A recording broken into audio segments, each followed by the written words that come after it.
तो हम देख रहे हैं श्रीमद् भगवत गीता। पिछले वीडियो में हम लोगों ने देखा था, इसके चैप्टर 2 के बारे में जाना था कि वो हमें क्या सीखने को दे रहा है, उससे हमें क्या समझ में आता है, जिसका नाम था गीता का सार। इस वीडियो में हम लोग अध्याय 3 देखेंगे, चैप्टर 3 है, जिसका नाम है कर्मयोग। कर्मयोग में भगवान कृष्ण कर्म के बारे में बता रहे हैं कि हम लोग जितना भी मनुष्य है इस दुनिया में आया है, सब किसी न किसी प्रकार के कर्म से बंधा हुआ है। जैसा कि इसमें लिखते हैं कि इस भौतिक जगत में हर व्यक्ति को किसी न किसी प्रकार के कर्म में प्रवृत्त होना पड़ता है। उसे कोई ना कोई काम करना पड़ता है, वो किसी ना किसी काम के लिए बना हुआ है। अगर वो कोई काम को नहीं भी करता है तो भी वो काम कर रहा है, वो कुछ ना करने का काम कर रहा है। हम लोग अनाज उगाने से लेकर के अनाज पकाने से खाने तक के से लेकर के हम लोग हर चीज़ के लिए कुछ ना कुछ काम कर रहे हैं। फिर कहते हैं कि किंतु ये ही कर्म उसे इस जगत से बांधते या मुक्त करते हैं। यानी उसका जो कर्म है, हर व्यक्ति कुछ ना कुछ काम कर रहा है, तो उसका जो भी कर्म है वही कर्म उसका उसे इस जगत से बांध रहा है या मुक्त कर रहा है। तो बांधना और मुक्त होना क्या है वो आगे देखते हैं। निष्काम भाव से परमेश्वर की प्रसन्नता के लिए कर्म करने से मनुष्य कर्म के नियम से छूट सकता है। निष्काम भाव से जो भी हम कोई काम कर रहे हैं तो उसके लिए मुझे ये नहीं होना चाहिए, उसके रिजल्ट पे हमारा दिमाग नहीं लगना चाहिए।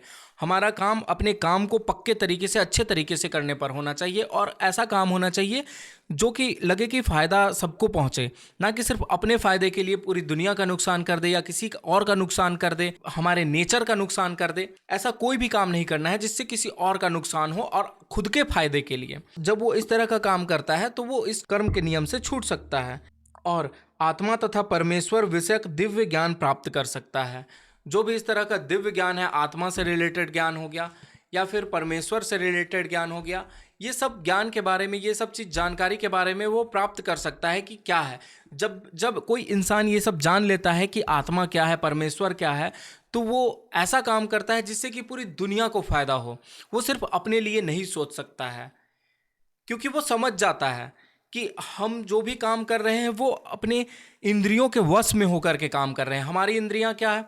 काम, क्रोध, लोभ, मोह, ये सब के वश में आकर के हम लोगों के अंदर किसी चीज़ की कामना है, किसी को पाने की कामना। अगर वो मिला नहीं तो हमारे अंदर गुस्सा आता है, क्रोध बढ़ता है, फिर लोभ उत्पन्न होता है। हम किसी चीज़ को पा लेते हैं जो पाने की कामना हुई थी, जिसका हमें लोभ था, तब उससे हमें मोह हो जाता है कि हम उसे छोड़ना नहीं चाहते हैं, हम उसे पकड़ के रखना चाहते हैं। तो इस तरह का भाव हमारे अंदर होता है, काम, क्रोध, लोभ, मोह, ये सब जो भाव है, ये इंद्रियां हमारी है, इस पर हमें कंट्रोल रखना है। अगर हम इसको अपने वश में नहीं रखते हैं तो हम लोग कर्म जाल में फंसे रहेंगे और इससे कभी भी मुक्त नहीं हो पाएंगे। तो जो ज्ञानी व्यक्ति होते हैं ये सब चीज़ से ऊपर उठ चुके होते हैं और उन्हें पता होता है कि हम लोग एक दिन सब कोई मर जाएंगे। कोई भी, हर इंसान, हर शरीर खत्म होने वाला है, कोई शरीर यहाँ अमर नहीं होगा।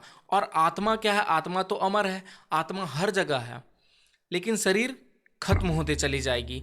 तो वो जानते हैं कि मेरे शरीर एक दिन खत्म हो जाएगा, तो मैं अपने लिए सिर्फ क्यों जीऊँ? मैं क्यों ना पूरी विश्व के लिए जीऊँ, कुछ ऐसा काम करूँ कि जिससे पूरे विश्व को लाभ पहुँचे, पूरी दुनिया के लोगों को लाभ पहुँचे और किसी का नुकसान ना करे।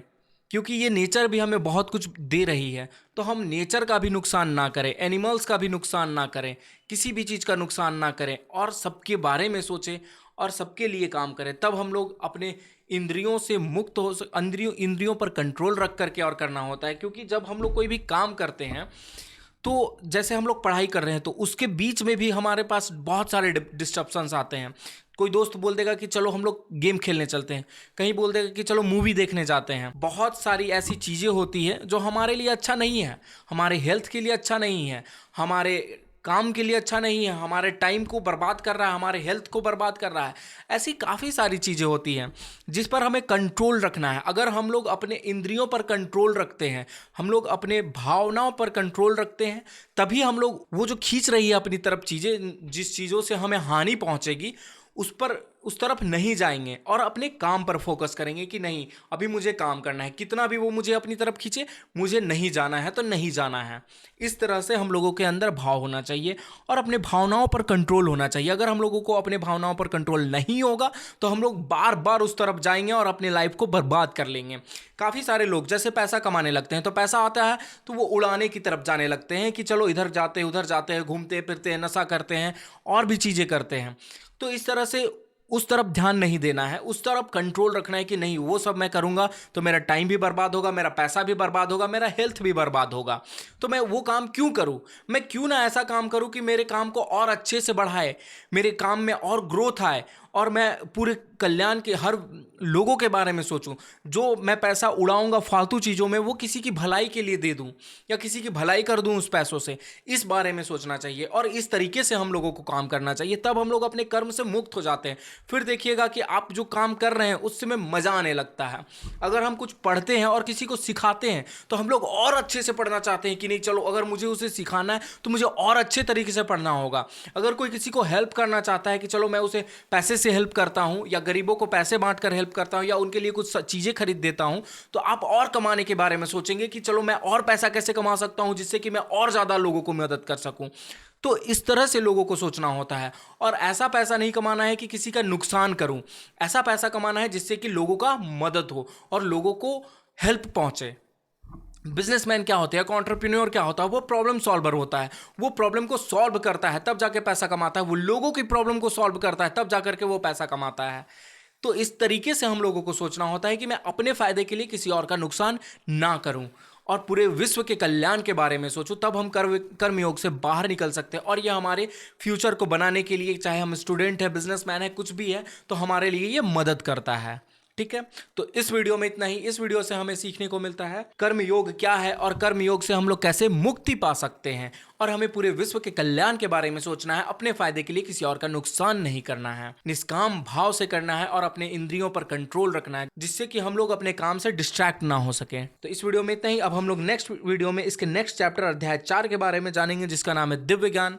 तब तक के लिए बने रहें, मस्त रहें, खुश रहें और बुक्स पढ़ते रहें। ये भगवत गीता पढ़ें जिससे आपको काफ़ी कुछ सीखने को मिलेगा।